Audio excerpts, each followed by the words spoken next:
8h passées maintenant de 8 minutes, il faudra le dire. Je ne sais pas si c'est la même heure du côté de la Suisse. Parce que je pense à la Suisse, parce que à ce niveau là-bas, il y a beaucoup de chocolat.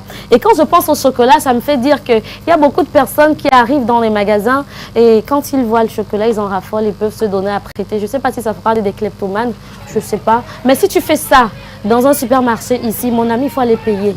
Il faut aller payer. On ne va pas regarder que tu es kleptomane ou non. Hein. Ben, je crois que c'est le décor planté pour dire que quelqu'un... On lui a quand même gardé quelques chocolats, non? Peut-être ça va apaiser un peu le cœur, je ne sais pas.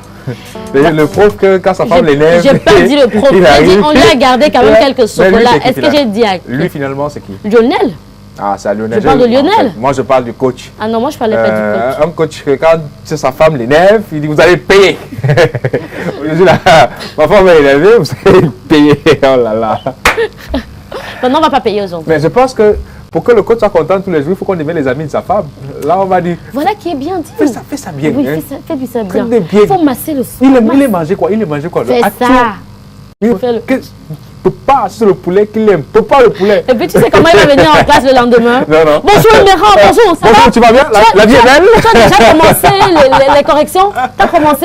Ok, Marlise, vas-y, corrige les exercices. La vie est belle? Ok, bon, plus 2. Non, plus 2. Aujourd'hui, là, on va juste réviser, d'accord? On n'écrit pas. On n'écrit pas, on révise. Vous avez vu le match du Real?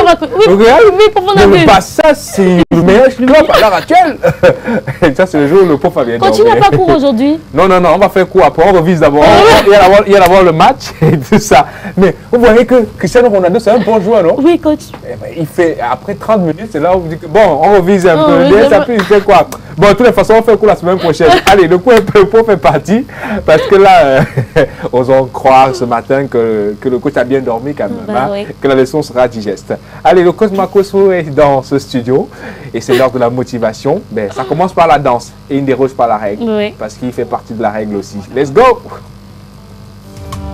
Bat-toi,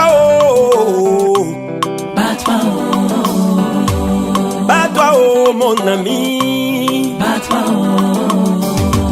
Bat-toi, oh, comme non. Bat-toi, oh, de tout effort.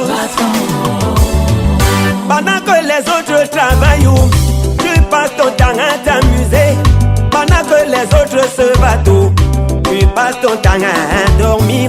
Tu attends la nuit tomber pour escalader les murs des voisins. Prendre leurs petites économies, c'est pas normal. Oh.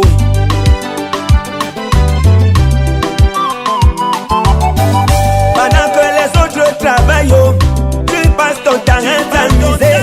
Pendant que les autres se battent, tu passes ton temps à dormir. Tu attends la nuit tomber pour escalader les murs des voisins. Prendre leurs petites économies, c'est pas normal.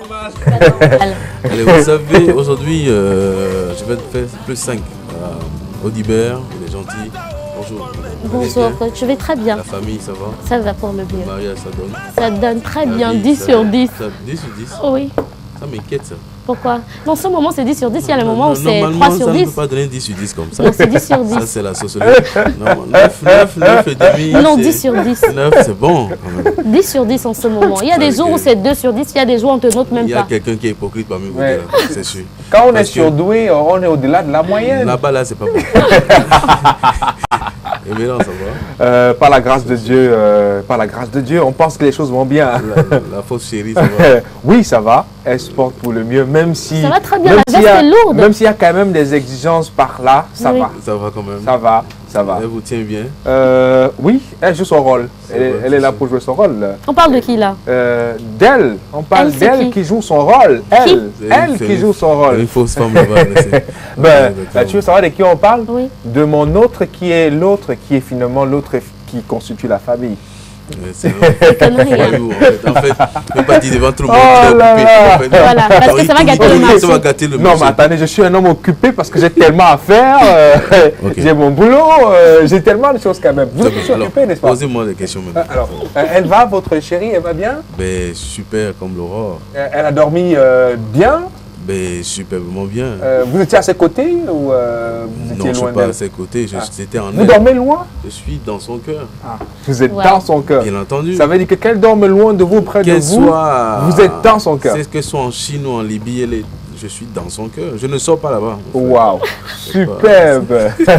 Quelle certitude. Elle s'appelle comment ça passe finalement? subtilement, mais c'est de la non, pure poésie. Tu me hein. permets? Tu me Non, permets? on ne demande pas Tu me ça en permets classe. de- On ne demande pas ça en Vous classe. demandez, posez-moi les questions, mais c'est quel professeur? Posez-moi la question. Oui, elle a un nom qui est un prénom qui est très bon. C'est le seul prénom qui n'est pas faux. Vous voyez, vous m'avez dit tout à l'heure que j'étais champion dans la diversion. Alors, je savais que je vais arriver finalement à ce niveau. Vous voyez, qui dit qu'elle a un prénom qui est bon, qui n'est pas un nom. C'est quoi le prénom? Non, c'est un le prénom. prénom. C'est un prénom qui est bon. Son prénom, c'est Trésor. Trésor. Ah, Trésor. D'accord.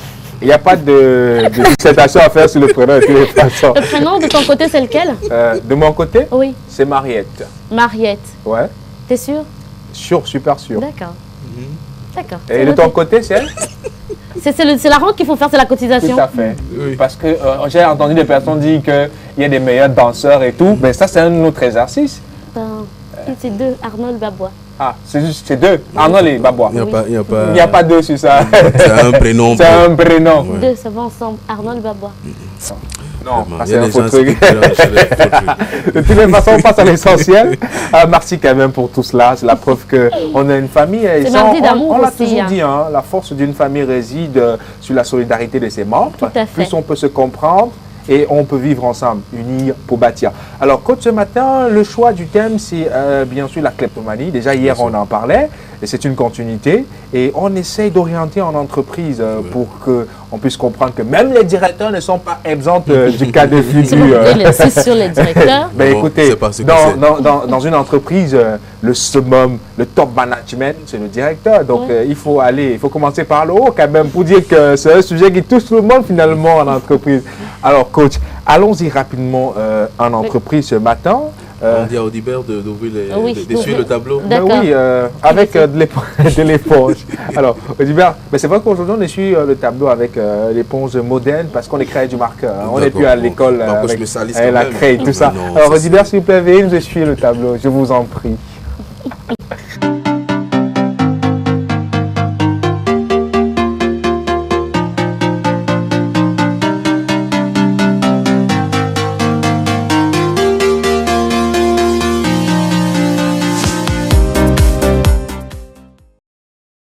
On parle de kleptomanie en entreprise. Oui. Maintenant, la question qui peut se poser est celle de savoir, est-il possible de pouvoir prévenir la kleptomanie en entreprise? Bien sûr. Je pense que recruter quelqu'un en entreprise, c'est prendre toutes les dispositions normales, en principe, au-delà même peut-être du profil, au-delà peut-être des diplômes. Il y a quelque chose qui est important pour moi, c'est la moralité de la personne. On ne prend pas n'importe qui, même s'il est docteur, même s'il est ingénieur, s'il n'a pas certaines valeurs morales qu'il partage, ça n'est pas important de prendre cette personne. Alors, il y a des gens qui peuvent passer les mailles, entre les mailles, disons, selon les séances d'entretien.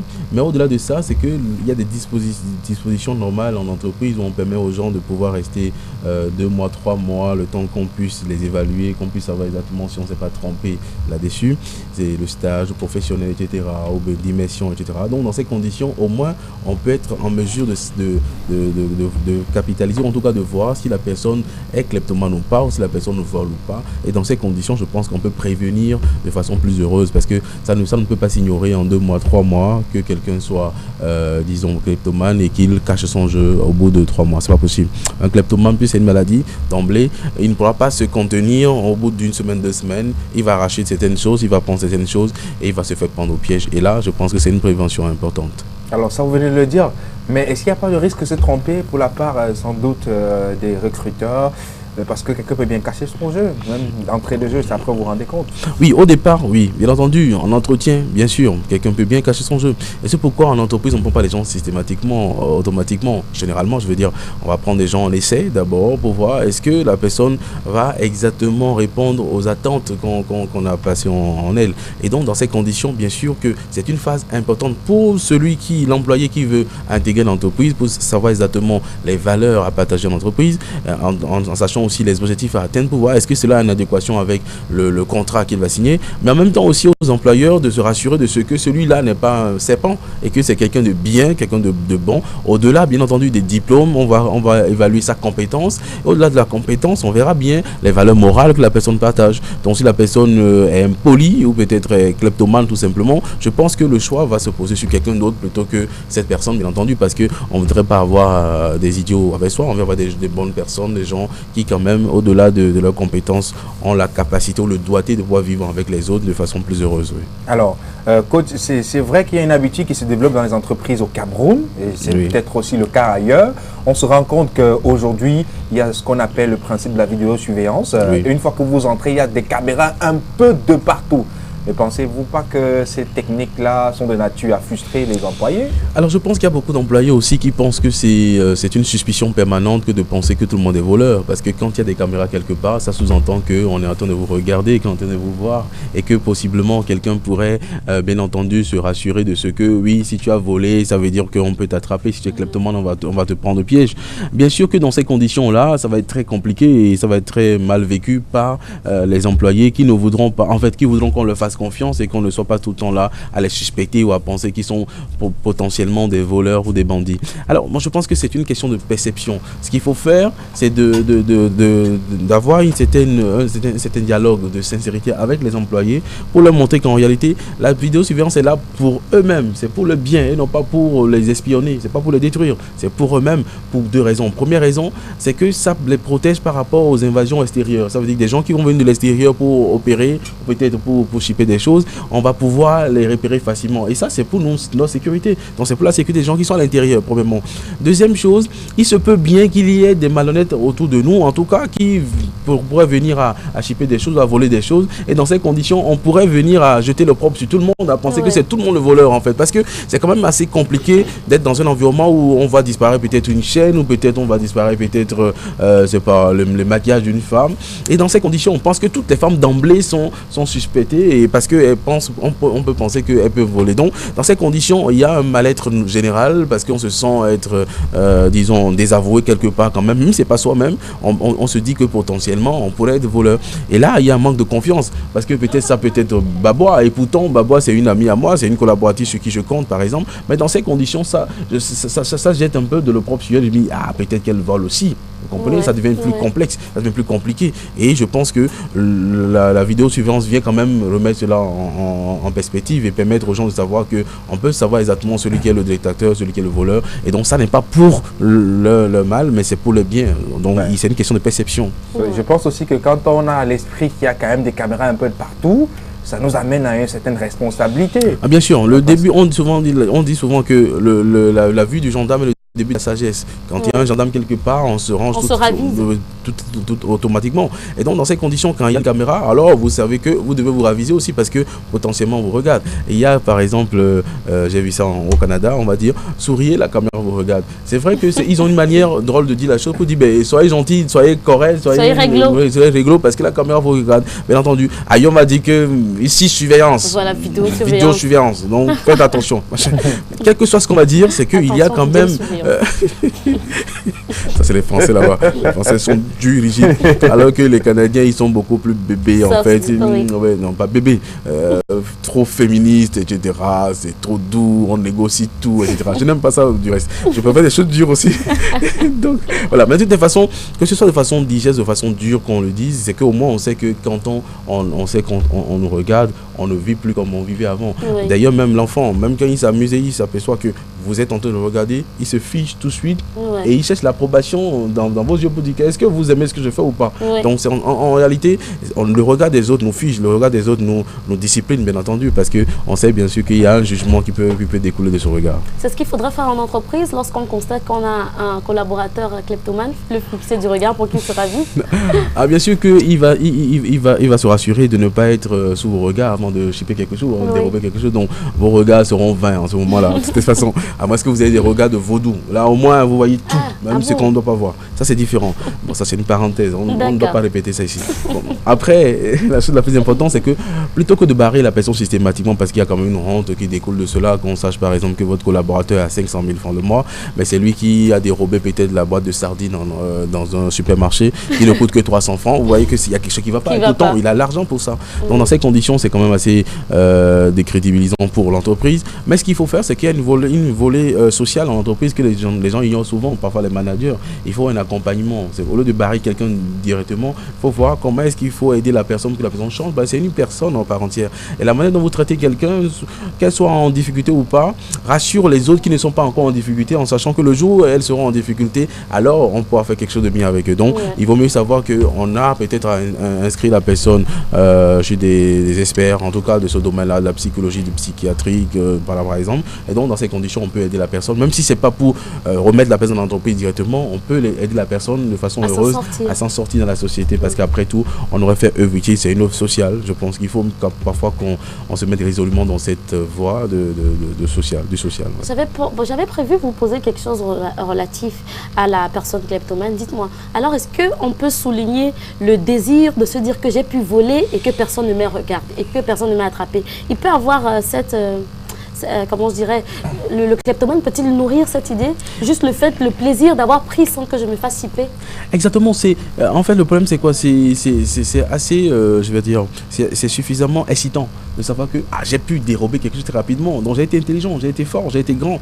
D'accord? Et donc, ce plaisir-là, puisque c'est le plaisir-là qui compte, bien entendu, ce plaisir peut être aussi à l'origine de cette kleptomanie, simplement parce que la personne ne peut pas de façon maladroite, sans doute. C'est vrai que c'est pas très bien orchestré, c'est pas bien prémédité, non pas du tout, mais la personne se rend compte qu'il y a un plaisir qu'elle peut dérober, et en dérobant ce plaisir, c'est bien à l'insu des gens, donc les gens ne s'aperçoivent pas, donc ça marche. Alors cette excitation, disons passagère, peut permettre à quelqu'un d'avoir beaucoup plus envie de chipper beaucoup plus des choses, peut-être de se donner à cœur joie à cette kleptomanie. Dans ces conditions, pour aider la personne, il faut peut-être lui permettre d'être dans des jeux assez excitants aussi, par exemple, de faire des surfer peut-être sur les vagues, ou bien de prendre des plongées, ou bien il y a des manettes, par exemple, des manèges, par exemple, qui vous permettent de mettre l'adrénaline au point où voilà, vous avez un plaisir, une excitation. Des sauts dans le vide, peut-être. Bien entendu, un saut dans le vide, par exemple, faites attention. Mais de toute façon, vous prenez les dispositions, mais un saut dans le vide, vous comprenez, au moins ça crée cette excitation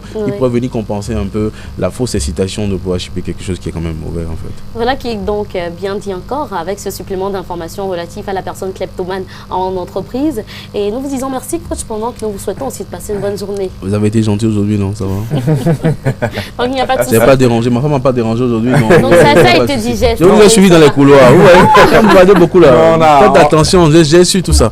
Mais je suis gentil, donc il n'y a pas de souci. Il n'y a pas de souci. Désormais, on va trouver le secret pour vous garder dans un certain engrenage. Non, on va aller chercher sur Facebook le nom de Trésor. On va aller chercher. Vous allez chercher, vous n'allez jamais trouver ça. Trésor Ouessou. Oh là là. Tapez donc. On devient rapidement des bons amis. On dit bon, il faut bien garder le père là, parce qu'il doit sourire toujours. Quand il sourit comme ça, nous on est content. On est sûr quand même que le vaudou sommeille. Vous êtes dans l'indemne. Vous n'avez jamais trouvé ça. Merci à vous, coach. Et je pense naturellement que vous gagnerez à manger un peu de haricots aujourd'hui.